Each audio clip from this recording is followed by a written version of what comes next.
Yeah, so first deregulator, then it's going to travel down the hose to the second stage. The most important rule in scuba diving is breathe continuously and then hold your breath.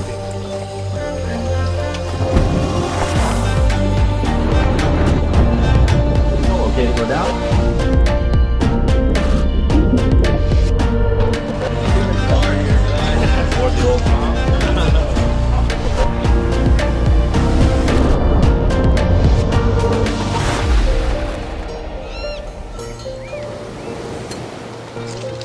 Step 2, center orientate, look down, make sure everything's clear.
There we go. We should have some audio.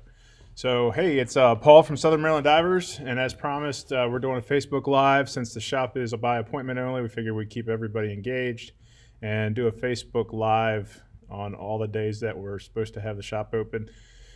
Of course, if you need us, if you need something from the shop, please give us a call. Call the shop number, 443-295-3225. And if we don't answer, leave us a message. We will call you back. We will schedule an appointment. We will have somebody there to take care of what you need to take care of.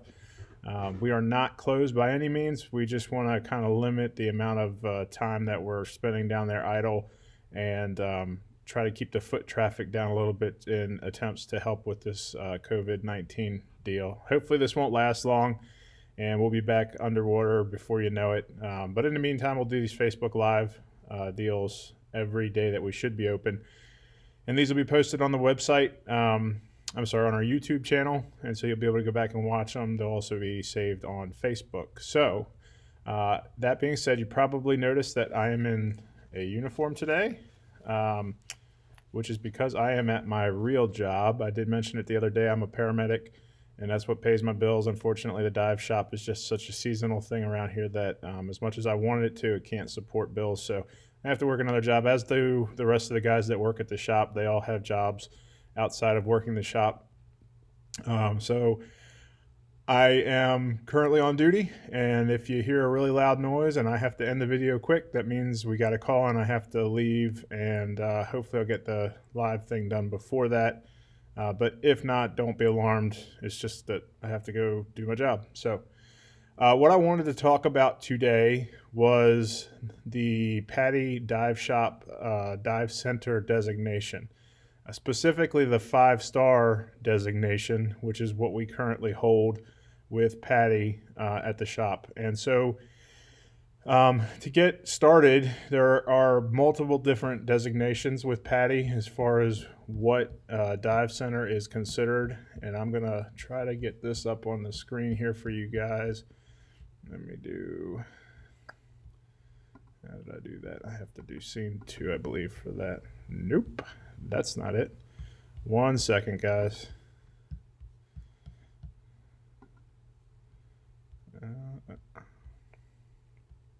Display. Okay. display one. There we go. And what I want to do is pull up PADI's website here for you to see. And so there's multiple designations for dive shops under the PADI scheme. Here, the PADI way of doing things. You have dive centers and resorts, a 5-star dive center, a dive resort. So a dive resort, PADI 5-star dive resort, would be reserved for places where people travel to dive, such as in the Bahamas. They would meet all the requirements of a 5-star dive center, along with being a resort where you could go to dive. The 5-star instructor development center, that means that that center has a course director on staff and that they can teach instructors. We do not have that currently, working on it, something that's not in high demand down here, so we don't put a lot of time and effort into it, but if it comes along, it would be. The instructor development dive resort, same thing, IDC center, instructor development center, it's the instructor development resort. So basically the dive center would be something like a shop up this way where there's not a ton of local, resort type diving. Whereas the dive center resort, the instructor development dive resort is reserved for places that offer the instructor development in a resort style location.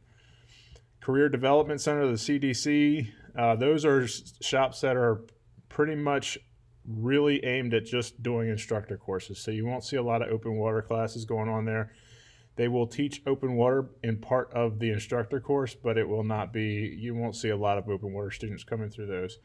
And then a PADI Dive Center, the requirements for a PADI Dive Center, basically you pay the fee each year, meet a few minimum requirements, and you can be listed on the dive shop locator for the PADI Dive Center. So that's the initial dive center qualification. And then to get to 5-star, which we're really proud of, and it's kind of why I wanted to talk about it, you have to do a bunch of other things and meet some very stringent minimum requirements to maintain and become a PADI 5-star dive center. And so, I'm not going to have to read this to you guys. I think everybody can read, but basically it's a progressive dive shop that provides a full range of PADI scuba diving education programs, equipment selection, and experience opportunities while encouraging aquatic environment responsibility. To make it a little bit easier to see here, I do have, this is part of the application, but I had another, let's see, where did that go? That's a little bit easier to read there. So to meet the requirements to be a PADI 5-star dive center, you have to, there's a whole checklist of things that we have to do and maintain and meet those requirements before we can even apply. One of those things is, and I'll go back to my checklist here. We'll just go down the list here. It's pretty easy. So we have to have exterior dive shop including signage, which we do have. Business hours, we've got that. Several panoramic views of the interior. This is the checklist for the application, so this is something we would provide them when we put the application in. Rental equipment, we have a plethora of rental equipment. One of the nice things about our rental equipment is that every single one of our regulator sets has a full dive computer in it, so you don't have to worry about bringing your own dive computer or renting a dive computer separately. All of our rental regulators have a computer built in. It's a Nitrox compatible computer. First aid kit, we actually have 2 fully stocked DAN first aid kits along with the oxygen units. We have one in the trailer, the training trailer, and then I keep one at the shop as well. The one at the shop can flex between trips and stuff as well. So on top of that, I have an extra oxygen bottle at the shop that stays at the shop all the time, as well as an extra first aid kit. Obviously, being a paramedic, that stuff's important to have handy. Can't do much with your skills if you don't have the tools, so we keep it all there. The equipment repair area, we have a workbench inside the shop. You probably have seen a bunch of equipment stacked up on top of that thing. I don't do a ton of things in there. A lot of times if I have to do a really detailed rebuild or something, I usually take it home. I have a much cleaner area at my house with a larger work area. It makes it a little bit easier, better lighting. But we do have the equipment repair area. We also have the classroom. So if you've been into the lounge to use the restroom or try on a wetsuit, try on a dry suit, You've noticed that we have a big TV up in the corner in there and seating, so that's where our classroom is. Confined water area or pool, we actually have both of those accessible to us. So the confined water area we have is normally the pool. And then during the winter months when we're teaching dry suit, we actually do the confined water stuff in the Patuxent River in the area right down by the pilings. So it's you can't really get away from yourself there. It's only 4 feet deep, so it makes it nice that we can do that right there. The compressor and fill station, which I am super proud of because I pretty much hand built that from scratch. Obviously the compressor I didn't build, but the whole fill station that we have there I've built from scratch, and really meticulous with our maintenance on that.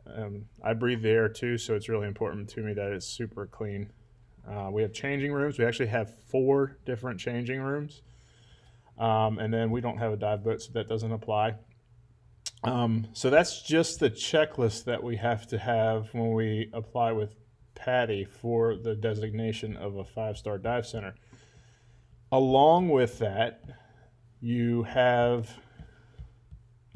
to have a renewed PADI Dive Center membership for at least 12 months. So that means that we were a dive center for at least a year before we could even apply for the 5-star status, and not committed any verified PADI quality assurance violations within that period, and no open quality assurance inquiries in progress. This is really, really important. So to not only get the initial 5-star status, but then to maintain the 5-star status, you can have absolutely 0 quality assurance issues. I'm super proud of the fact that we have 0 quality assurance issues throughout the entire life of the shop so far. The instructors that we have working on our team at Southern Maryland Divers, I have handpicked. They all have to co-teach a class with me personally before I'm going to authorize them to teach underneath the shop. And so that's a really important thing to me. It's something that I will not change. So all of our instructors have been vetted by myself before they're going to come in and teach, and I really have to make sure that they're squared away, and I trust them teaching the students that I'm going to put the shop's name on. So really important core value of Southern Maryland Divers. Second line here, you can see it: continue to meet all PADI Dive Center prerequisites and membership requirements, which is basically what we just went over. We also have to have been awarded all 3 Dive Center recognition awards, including education, community involvement, and the environment, which we have. And that can take this whole have to be a member for at least 12 months or however long it takes to get those awards. And so for us, I think it did take about 2 years to meet that requirement. Distribute regular communication pieces designed to recruit and retain customers.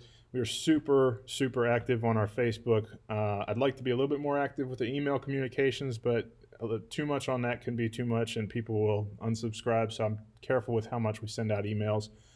But I try to be really active on our Facebook and our Instagram to keep everybody involved, much like the Facebook Live that we have going on right now.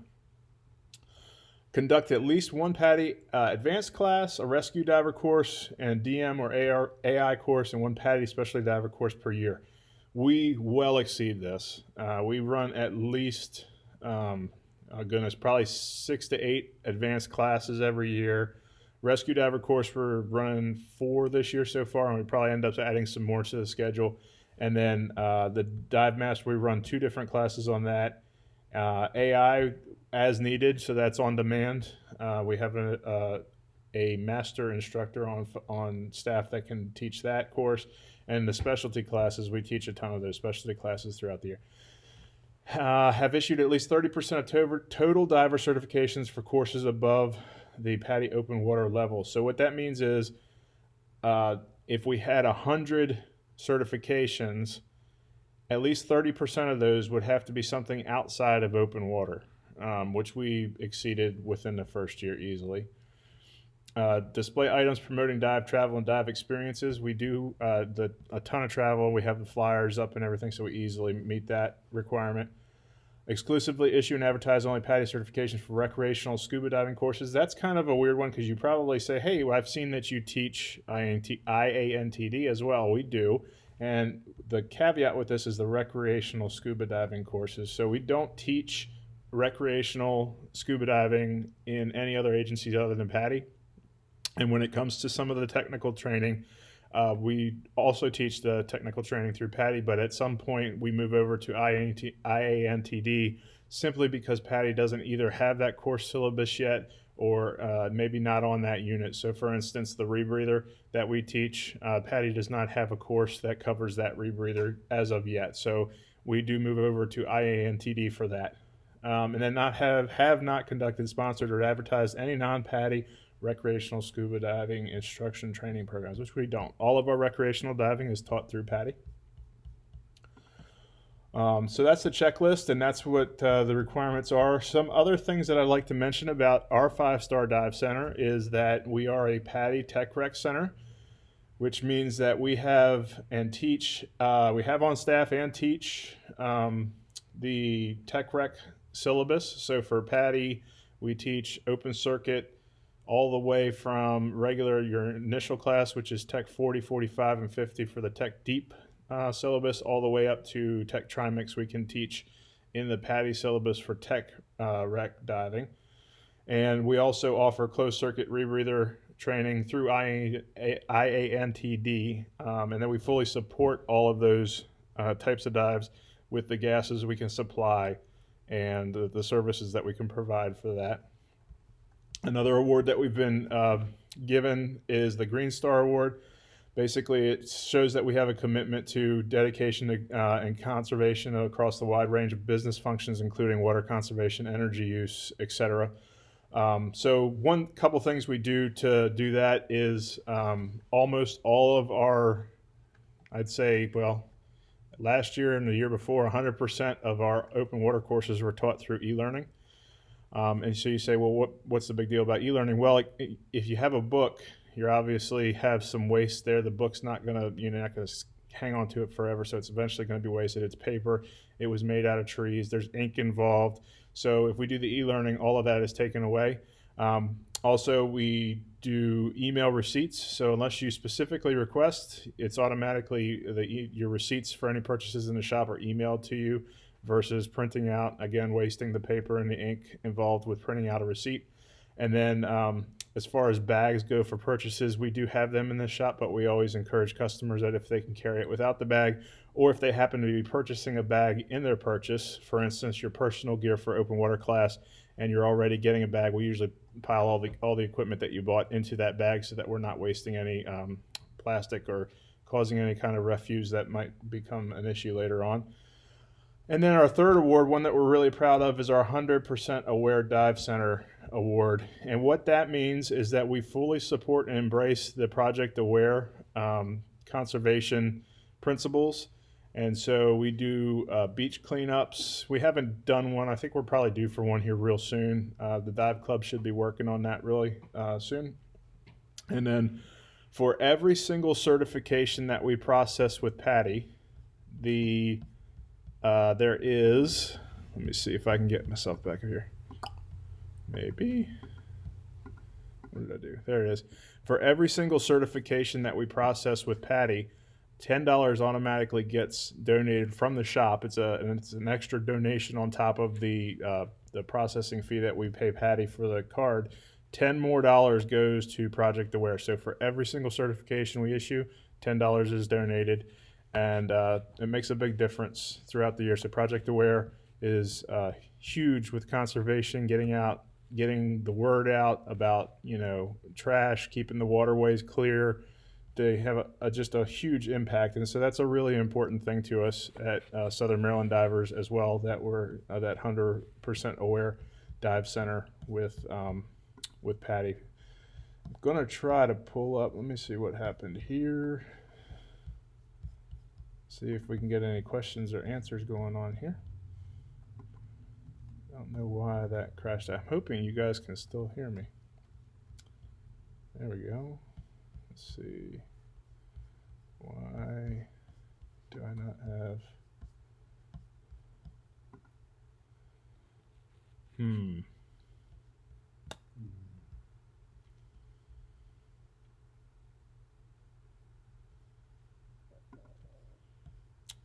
So I'm trying to see, let's see here.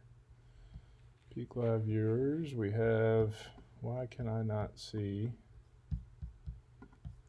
if y'all are asking questions?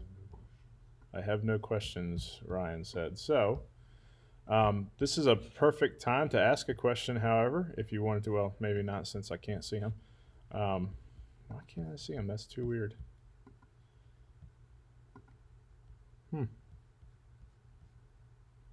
Alrighty then. That's basically the nuts and the bolts about being a PADI 5-star dive center. And so we're really proud of that designation.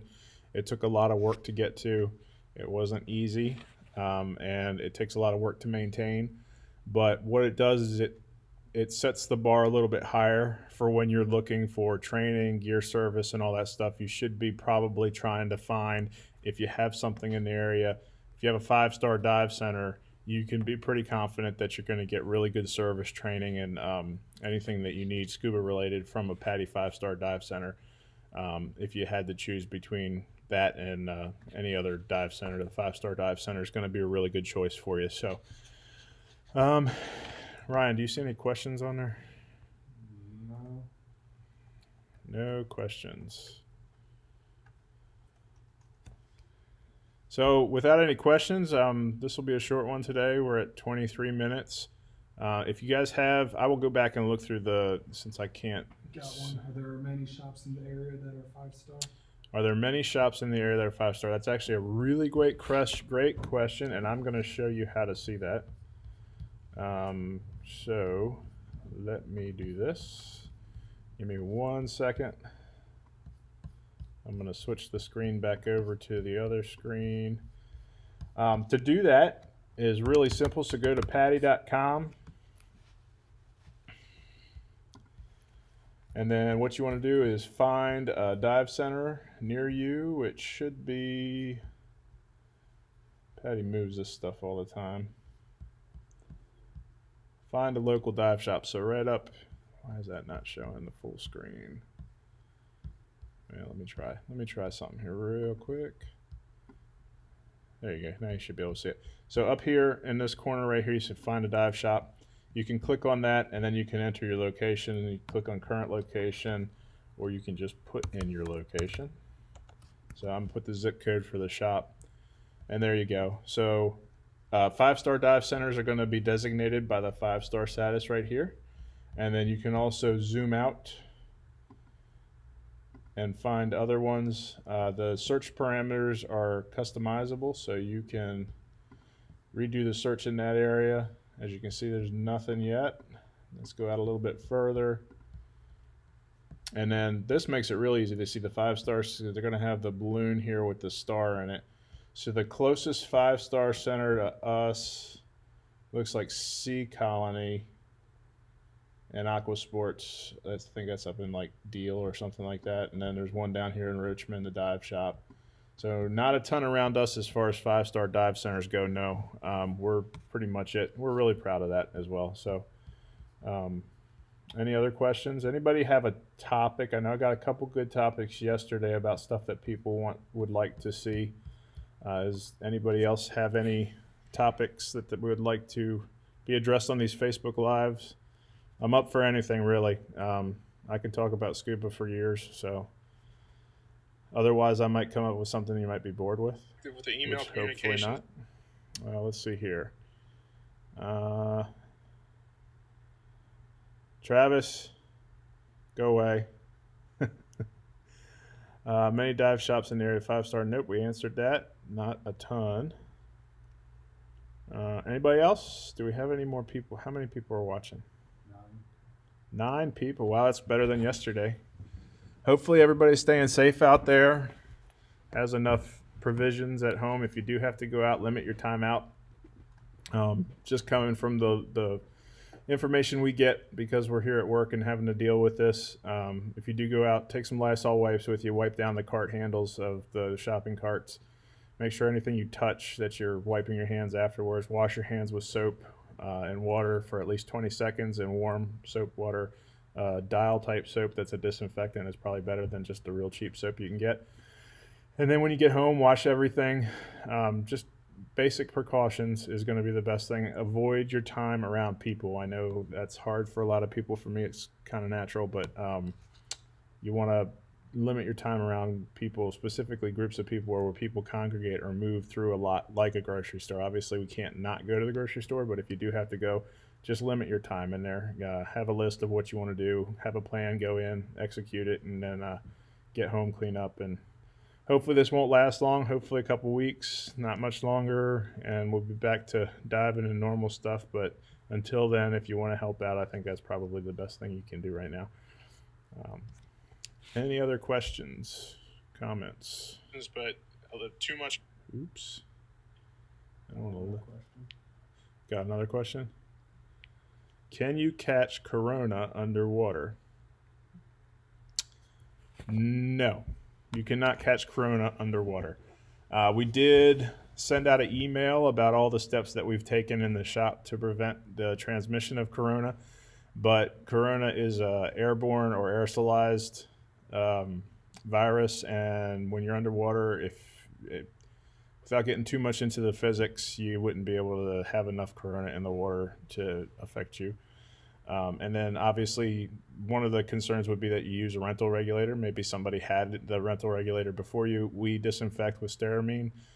Every time that the rental regulator goes out, comes back, classes, everything gets dunked into disinfectant so that that's disinfected. That's a commercially available FDA approved sterilizing agent that completely gets rid of all that good. So we've been doing that for years. I think you can look at some people and look at their teeth and you were like, I don't want to put that regulator in my mouth. Well, that's why we disinfect all of our regulators. I wouldn't want to for some people that I've seen. So and there's other communicable diseases that can go through the mouth. So we definitely like to do that. On that note, really good reason to own your own regulator as well. So just a thought, and not just trying to make a sale or anything like that, but owning your own regulator comes with a lot of benefits, and one of them is that it's never been in somebody else's mouth, which is a really good benefit. That along with knowing that it's been maintained and serviced properly, taken care of. This is life support equipment. So when you go underwater, we're not meant to breathe underwater, and if your life support equipment is second rate or it's been through the ringer as a rental regulator, you're putting something in your, taking care of your life with something that might not be 100% functional. In our case, we're super anal about taking care of all of our rental gear, so I don't think you'll see it here, but some of the high volume places you might get a rental regulator. It just doesn't breathe great. Very rare that it would fail on you, but it's always possible. This was good. Thanks for doing it. I'll try to catch more of your Facebook Live events. Thanks for stopping in, Mark. It's good to see you. We're trying to do one every day that we would be open. We're still open, just by appointment only. So Rich actually went down and met somebody today at 3. He's probably still there now, to get some gear for service. And then I'm going down in the evenings late to get caught up on stuff and keep up on stuff. And, if I have a feeling that we're going to see an increase in the cases here locally within the next week or so. If for some reason it doesn't, then maybe we'll go back to normal shop hours. We're going to have to play it by ear. I just don't want to contribute to the problem if we can do something simple like this that will contribute to the solution versus contributing to the problem. So I know you're going to have questions for us. So if anybody's watching that has a trip booked with us, nothing is canceled as of yet. We are keeping a close eye on everything. We're still too far out from any of our trips to make any kind of cancellations. And we don't want to do anything prematurely with that.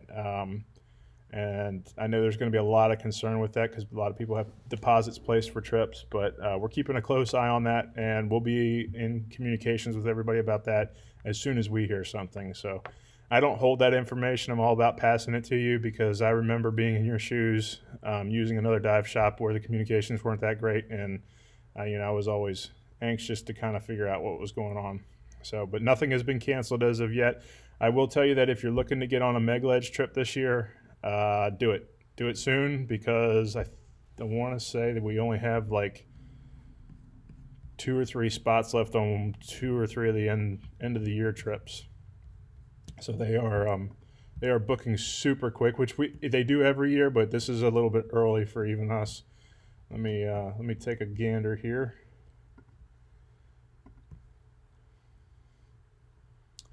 So I have 2 spots, May 2nd and 3rd, if anybody's interested in getting in there. The good thing about the Meg Ledge trips, as far as this whole Corona deal is going, is that it's a 6-pack boat. So you're not going to be on a boat with 15 other people like a big cow herd boat. You'll only be on the boat with 6 other people, and you can pretty much stay with your social distancing and go on one of these trips without a problem. Obviously, you're going to have to stay somewhere, so a hotel or something, but it doesn't mean you have to congregate with people. May 16th and 17th sold out. May 30th, 31st sold out. June 13th and 14th sold out. July 11th and 12th, I have 1 spot open on that. July 25th and 26th sold out. I have 1 rebreather only spot open on the August 1st and 2nd. August 8th and 9th is sold out. August 22nd, 23rd, which is rebreather, I only have 1 spot open. September 5th and 6th, I have 4 spots. September 19th and 20th, 2 spots. So I would call, if any of those are, open for you, go ahead and call and get your deposit placed so that we can put you on the roster and you can get a spot on those. For if you find one of those dates that really works well for your schedule and you are not, and it's full, give us a call. We'll put you on a reserve list. We do have cancellations. They're not very often, but when we do, if you're on that reserve list, we'll give you a call and you'll have first dibs at taking that spot from the diver that cancels. So yeah, we'd love to get you on that. Rich said that if you call the shop right now, he can book you. Apparently he's hanging out at the shop for a little bit. Thank you, Rich. Perfect time to ask that question you always wanted to know. I can expand a little bit on a few of the things. So, let me switch over here. Let's go back over to here.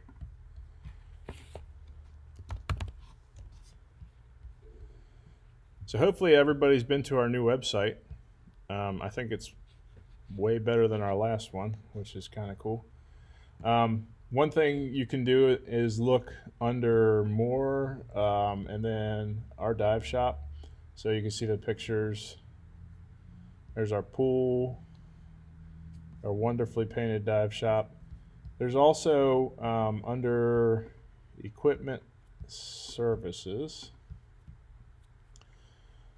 Here's what I was talking about earlier was our fill station. Actually, it looks quite a bit different than this. This is when I was first starting to set it up, so there's quite a few more bank bottles in there now. But when I talked about the compressor and building out the compressor and being really proud of that, one of the things that we do for that is we send air samples out. And we always post our air sample results online so you can see exactly what you're breathing, which is really important to me. And then we have all the rest of the fine print here as far as that goes. Gear service and repair, every single make and model regulator, no matter what brand, we will service it. As long as there's parts available, we can service it. Our turnaround time on that is 10 working days. So if you think about that as a Monday through Friday being working day, that'd be about 2 weeks turnaround time. Often we get them back quicker than that, but it's, we don't want to tell you something and not be able to. There's also front of the line service where we'll pay a little bit. You'll pay a little bit extra. That helps us ship it down and get it shipped back a little bit quicker. And so for that. Other than that, I don't think there's anything else. Take a few minutes since you got some time. If you have some time at home, browse through our website. We've made a whole bunch of changes. Real proud of that. Check out the Meg Ledge dates. Probably go through and update this a little bit later today. Otherwise, I think that's it for today. I'm trying to think. Let's see. What am I going to do for the next one? Next one's going to be Friday. And why don't we talk about din versus yoke and I'll have some hands-on stuff, so I'll actually be able to show you the difference versus just a screen share here. And we'll be able to show you the difference between din and yoke, why one benefits over the other, how they work, how they screw into the valves. I'll show you 3 different types of valves and explain all that. That's always a big topic with people, and I'd love to do one on that. So I think that's it, unless somebody else has something additional. Anybody else have a question? I'll give it another minute, and then we're going to call it quits. Hey, Jim, thanks for joining. Jim is quite the world traveler.